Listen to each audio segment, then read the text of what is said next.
maternal and child health outcomes in the country. Rachel Eastmine, Associate Editor, Social Media and Digital Writer, Morning Edition, National Public Radio. A contracted fee to Theta. I believe I pronounced his writer's name incorrectly. Can we please begin again? Of course we can, Aaron. And hey, by the way, did you know the current governor of Arkansas, Sarah Huckabee Sanders, and former Trump sock puppet, just signed into law, effectively making it all right for children to work in sweatshops in Arkansas. Were you aware of that, Aaron?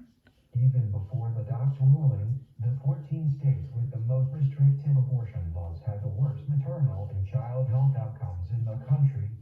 Rachel Treisman, Associate Editor, Social Media and Digital Writer, Morning Edition, National Public Radio. I'll take that as a yes.